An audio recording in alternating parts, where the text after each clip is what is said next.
Assalamualaikum warahmatullahi wabarakatuh. Perkenalkan, nama saya Laura Amelia dengan NIM 0535373616. Pada video kali ini saya akan mempresentasikan hasil tugas 2 mata kuliah pemrograman berbasis website. Langsung saja kita ke video pembahasannya. Jadi di tugas ini saya diminta untuk membuat 2 halaman website, yaitu untuk manajemen stok bahan ajar dan satu lagi untuk tracking delivery order. Semua datanya itu memakai data dummy dari file JavaScript tanpa database. Oke, langsung saja kita mulai dari struktur projectnya terlebih dahulu. Pada bagian folder projectnya, sesuai yang disarankan di soal, saya pisahin file-filenya kayak seperti ini. Ada index HTML, itu merupakan halaman utamanya, ada isi navigasi seperti stok HTML, itu ada di halaman 1 untuk manajemen stok.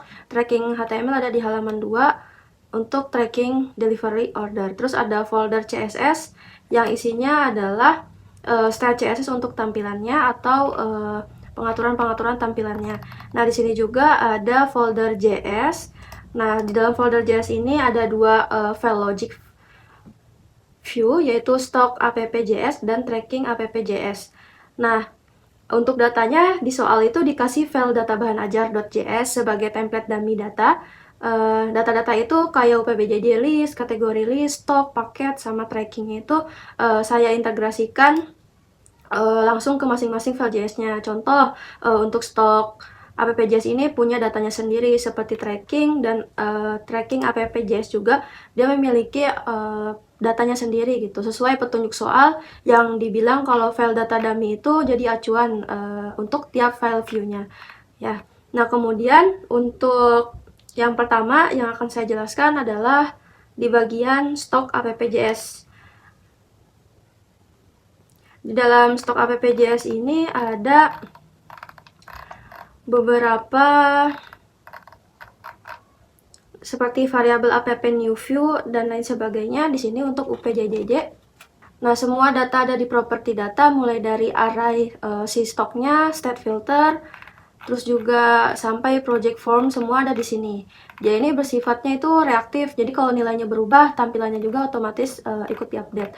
Nah, kemudian bagian stok.html. Nah, di sini kan ada codingan seperti highlight si v4, terus juga ada vhtml dan juga vif ya.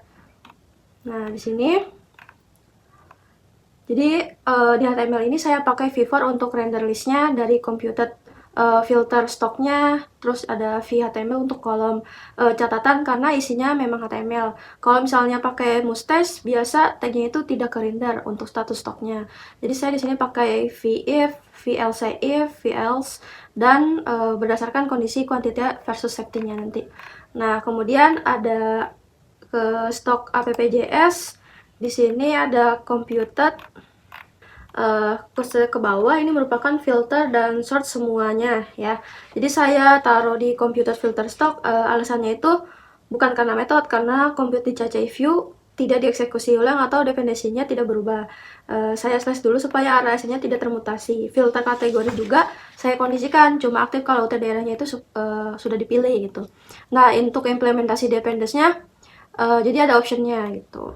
Nah, kemudian kita ke stok app.js bagian bagian watch. Nah, di sini tuh saya pakai send effect ya. Jadi hal yang perlu terjadi saat data berubah bukan mengembalikan nilai. Contohnya kayak filter UPJJ di watch itu akan auto ngereset filter kategori setiap kali UT daerahnya itu diganti. Ya, di tracking ada watcher dengan dot notation from do. Nah, itu fungsinya biar atau cara view 2-nya itu untuk watch nested property dalam objeknya. Nah, kemudian di sini juga ada metode validate, terus ada dan sebagainya. Ini merupakan supaya otomatis dihapus spasinya di awal dan di akhir. Validasinya sederhana, semua error dikumpulin ke objek. Nah, kalau ada tidak valid pesannya itu muncul vif di HTML-nya gitu. Nah, formnya juga dianggap valid kalau misalkan objek errornya itu kosong gitu. Nah, setelah itu di sini juga ada tracking apps ya, terus ada beberapa metode juga di sini. Nah, untuk delivery ordernya, kemudian di sini ada index.html ya. terus ada stok untuk seperti tambah atau CRUD-nya. Kemudian untuk trackingnya juga di sini saya pakai list ya untuk item-itemnya. Terus juga di sini ada ngelink biar ke stoknya juga ada. Terus di sini saya pakai selector class ya untuk menyambungkan dengan si CSS-nya gitu. Nanti ada untuk saya sambungkan juga sama si directory si Vue.js-nya. Nah, gitu. Nah, langsung saja kita ke tampilan untuk websitenya atau halamannya. Di sini saya munculkan ya menggunakan heading sistem informasi pemesanan bahan ajar. Nah, di sini juga saya menggunakan beberapa style CSS dan juga Java. Nah, JavaScript ya, di sini ada dua menu, ada stok bahan ajar dan juga tracking delivery order. Nah, kita coba untuk yang pertama yaitu stok bahan ajar. Nah, di sini ada total judul ditampilkan, stok menipis, stok kosong ya. Kemudian ada filter atau pengurutannya juga, ada UT daerah, Jakarta, Surabaya, Makassar, Padang, dan Pasar. Terus urutan berdasarkan judul A sampai Z, Z sampai A, stok terendah, stok tertinggi, harga terendah, harga tertinggi. Dan di sini juga saya menggunakan form check button ya untuk checklist ya, ditampilkan hanya perlu reorder atau tampilkan hanya stok kosong. Nah, kemudian di sini juga ada fitur create ya. Fitur create ini digunakan untuk menambah bahan ajar ya. Di sini juga ada list beberapa judul mata kuliah, kodenya kategori, UT daerah, lokasi rak, stok, safety, status, catatan, dan aksinya. Nah, ini untuk aksinya ini menggunakan fitur edit ya, untuk mengedit datanya gitu. Nah, langsung saja kita coba untuk create bahan ajarnya. Di sini muncul pop-up bentuk formulir ya, misalkan kode MK. Di sini saya masukkan ya untuk contoh. Misalnya, nah, di sini saya masukkan untuk contoh, kemudian saya pilih kategori, misalnya MK wajib, pilih UPBJJ-nya, misalnya UT Jakarta, terus untuk lokasi raknya saya contohkan R1, A1. Nah, kemudian misalnya untuk jumlah stoknya adalah 15, dan safety stoknya misalnya adalah 5, kemudian untuk harganya misalnya 120. Nah, kemudian ini catatan ya, boleh menggunakan HTML atau enggak tulisan biasa juga boleh. Misalnya buku edisi terbaru. Nah, kemudian di sini kita klik simpan. Nah, maka akan muncul alert ya, data berhasil ditambahkan. Nah, di sini sudah ada penambahan buku yang sudah kita tambahkan, ada matkul Pancasila ya. Nah, kemudian kita contohkan untuk memfilter datanya. Misalnya untuk UT daerah ini saya pilih yang Jakarta. Nah, maka akan muncul mata kuliah yang UT daerahnya berasal dari Jakarta. Kemudian misalnya ada kategori, misalnya matkul pilihan. Itu nggak ada. Kalau saya pilih lagi matkul wajib, nah di sini muncul mata kuliah wajib. Misalnya semua daerah. Kemudian saya urutkan misalnya untuk yang harga terendah ya, terus jadi diurutkan dari harganya yang terendah gitu. Misalnya stok terendah ya, nah ini untuk yang stok terendahnya, jadi untuk yang paling rendah di sini ada pengantar hukum Indonesia, jadi stoknya itu rendah. Ini untuk filternya, terus ada tampilkan hanya perlu di reorder. Nah, ini ada yang sudah menipis atau segera di stok. Terus tampilkan hanya stoknya kosong, misalnya pengantar hukum Indonesia itu yang kosong. Ini untuk filternya saya melakukan checkbox, dan juga di sini ada drop down menu. Ya, untuk formnya di sini misalkan saya UT daerahnya Surabaya, nanti akan muncul Surabaya seperti itu. Nah, kemudian saya contohkan untuk edit ya, di sini untuk pengantar hukum Indonesia saya coba edit. Pada bagian stoknya sepertinya ya, kan kita jadi stoknya itu nggak aman karena dia stoknya itu kosong. Misalnya stok safety-nya tetap 10, kemudian jumlah stoknya kita tambahin misalnya di 50. Nah, kemudian untuk catatannya boleh kita ubah, misalnya jadi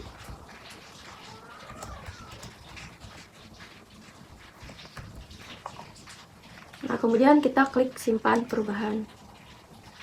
Nah, ketika kita sudah simpan perubahan, maka di sini pengantar hukum Indonesia sudah berubah ya, stoknya yang tadinya habis atau menipis sudah menjadi aman, dan catatannya juga sudah berubah jadi udah di restock gitu. Nah, terus untuk menu yang kedua ya, kita masuk ke beranda lagi bisa, atau mungkin kita pakai menu di sini juga bisa, navbar ya. Nah, terus untuk tracking delivery ordernya, di sini saya juga memakai beberapa pengaturan CSS dan juga JavaScript ya untuk mempercantik tampilan. Nah, di sini ada total DO dalam perjalanan dan juga terkirimnya. Di sini ada fitur CRUD ya untuk membuat delivery order baru. Semua ada filternya juga, semua status dalam perjalanan, terkirim atau pending. Nah, saya contohkan ya untuk membuat delivery order baru. Nah, di sini untuk delivery ordernya sesuai dengan soal itu auto generate. Jadi ketika dia masuk ke dalam atau membuat delivery order baru, dia otomatis nomor DO-nya itu langsung terbuat gitu. Nah, di sini contoh saya masukkan NIM saya 053537316. Saya pilih ekspedisinya adalah yang reguler untuk nama lengkapnya. Kemudian tanggal kirim dan pilih paketnya, misalnya paket IPS dasar ya, IPAS atau yang lain. Nah, ini total harganya yaitu 120 dan buat DO. Nah, ketika buat DO, maka di sini akan muncul sesuatu DO 2026-001 ya, nama penerima, NIM, paketnya apa, tanggal kirim, totalnya apa gitu. Nah, di sini ada detail ya untuk melihat detailnya, seperti DO dibuat menunggu proses pengiriman. Ketika kita tandai selesai, nah paketnya diterima, tambah update perjalanan, misalnya sedang dikirim, misalkan kita tambah, nah dia akan muncul sedang dikirim atau paket diterima gitu, seperti itu. Nah, kemudian untuk status semuanya, misalnya di dalam yang terkirim, nah nanti dia akan terfilter paket yang udah terkirim gitu. Ketika buat delivery order baru, maka dia akan muncul angkanya itu 002, jadi benar-benar auto generate gitu. Nah, kemudian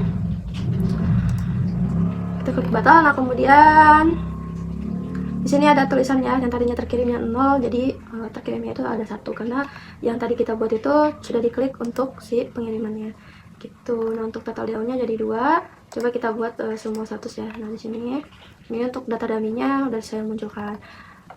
Baik, itulah penjelasan tugas 2 mata kuliah pemrograman berbasis website dari saya. Secara keseluruhan, aplikasi ini menggunakan Vue.js 2 dengan konsep-konsep yang sudah saya pelajari, dan juga mulai dari data binding, directive, conditional rendering, computed property, membuat filter, terus juga ada sort, dan lain-lain sebagainya. Sampai form juga ada, terus juga validasi-validasi sederhana, dan semua logiknya itu sudah saya pisah per halaman file JS-nya masing-masing dan diintegrasikan sesuai apa yang ada di soal. Nah, sesuai struktur projectnya juga apa yang diperintahkan di soal sudah saya implementasikan di aplikasi website ini. Sekian dari saya, kurang lebihnya mohon maaf. Wassalamualaikum warahmatullahi wabarakatuh.